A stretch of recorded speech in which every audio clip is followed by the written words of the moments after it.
The morning I said something I never planned to say. It felt like tossing a pebble into still water and watching the ripples travel farther than expected. Because by sunrise the next day, my entire life had shifted in a way I could never have predicted. The hallway outside my apartment smelled of warm toast and floor cleaner. Sunlight slanted through the narrow windows, and somewhere above me a radio played softly, ordinary sounds wrapping around a moment that would change two lives at once. Before the story goes any further, if you believe that kindness deserves second chances and that small words can become life-saving moments, please take a second to like this video, comment your thoughts, share it with someone who needs hope today, and subscribe to the channel Touch of Kindness. Your support helps stories like this reach hearts that need them most. My name is Rowan Hale, and I lived in a quiet, aging apartment building that had seen better days but still held warmth in its bones. Most mornings were the same for me. I worked from home restoring old photographs for families who wanted their memories repaired, so daylight hours mattered. I loved the way sunlit dust floated across my desk, how faces from the past slowly came back to life under my careful hands.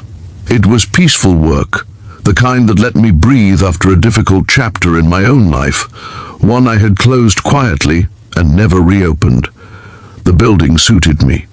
Neighbors nodded politely, the walls were thin but forgiving, and everyone kept to themselves, except Mara Linwood.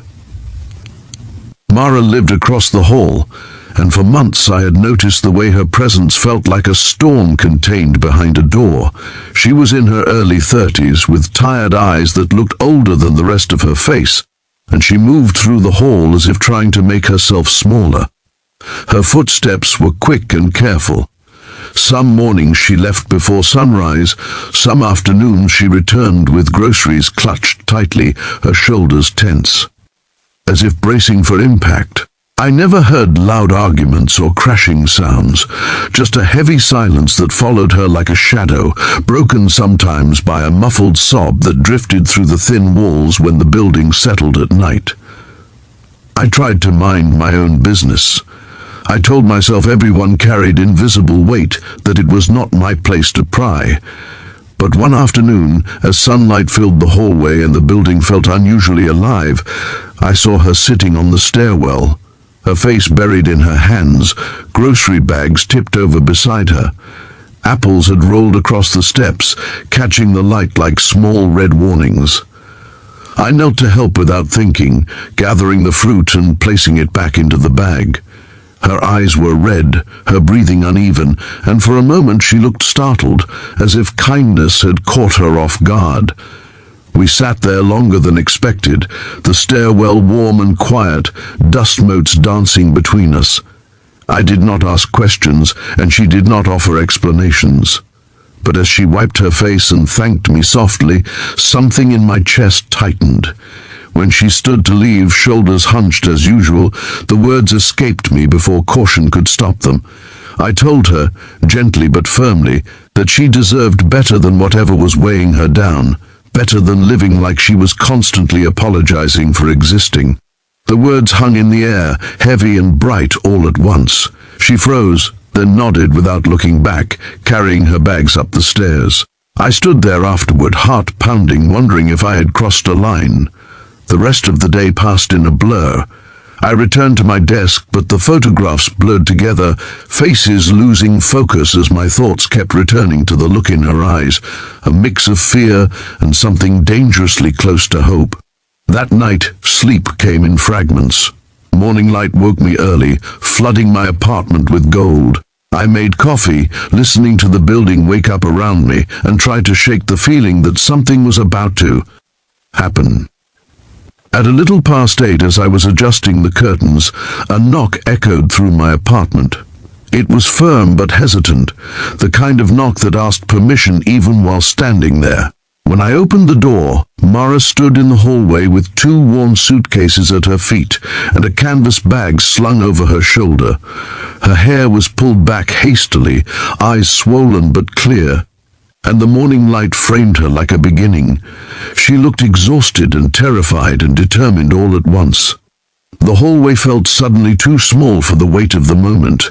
Without a single dramatic word, she stepped forward slightly, as if asking the world whether it would catch her this time. I moved aside and let her in, heart pounding louder than the city outside. She set her bags down carefully, like placing something fragile on unfamiliar ground, and stood there unsure of what came next. The apartment felt different with another person inside, fuller and more vulnerable. Sunlight filled the room, landing on the scuffed floor, and the photos lining my shelves, images of families stitched back together through patience and care. Over the next hours, she told me everything without speaking in direct quotes, just letting the story pour out in halting waves. She had been living with a partner who never hit her, but chipped away at her sense of self daily, controlling money, friendships, even the way she laughed. Every decision required permission. Every mistake was magnified. She had convinced herself that endurance was strength, that staying quiet was survival. My simple sentence on the stairwell had cracked something open, reminding her of a version of herself she had buried to keep the peace. We spent the morning sorting through practical things in the daylight, the safest time to plan a new beginning. I helped her call a local support center, wrote down addresses, and offered my couch without conditions or timelines. The air between us was heavy but hopeful, the kind of quiet that follows a storm when everything feels newly washed. Days turned into weeks, and the apartment transformed. Mara found a job at a nearby bakery that filled the building with the smell of fresh bread every afternoon. She laughed more, tentatively at first, like someone testing ice after a long winter. We shared meals, stories, and silences that felt companionable rather than strained. Healing did not happen all at once. Some mornings she woke shaken by old fears.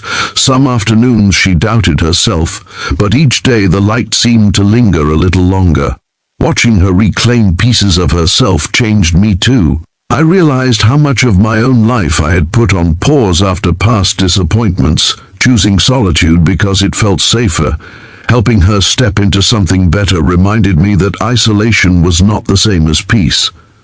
Kindness, I learned, was not about rescuing someone, but about standing nearby while they discovered their own strength. One afternoon, as sunlight streamed through the windows and dust danced lazily, Mara baked bread in the small kitchen, humming softly. The sound filled the apartment with warmth, and I felt an unexpected ache behind my ribs, the good kind that comes from witnessing something real. She had begun looking for her own place, saving money, planning carefully. There was no rush, no pressure, just steady forward motion. As her last week with me approached, emotions grew complicated. Gratitude mingled with sadness, pride with fear of the quiet returning. On her final morning, the apartment was bathed in light again, just like the day she arrived. She packed her remaining things slowly, pausing often to look around as if memorizing the space that had held her during her hardest step. Before she left, she hugged me tightly, the kind of embrace that carries entire chapters inside it. She stepped into the hallway lighter than the day she arrived, shoulders squared, eyes lifted. Watching her walk away toward a life she had chosen, I felt something settle inside me, a deep certainty that words spoken with care can change trajectories. If this story is touching something inside you right now, if it reminds you of a moment when kindness mattered more than caution, please take a moment near the end of this video to like, share, and stay connected with Touch of Kindness. Your engagement helps these stories travel to people standing on the edge of their own brave decisions. And before the ending, here is a special request to comment. Please write in the comments about a time when a simple sentence changed your life or someone else's. Your story might be the light someone else needs today.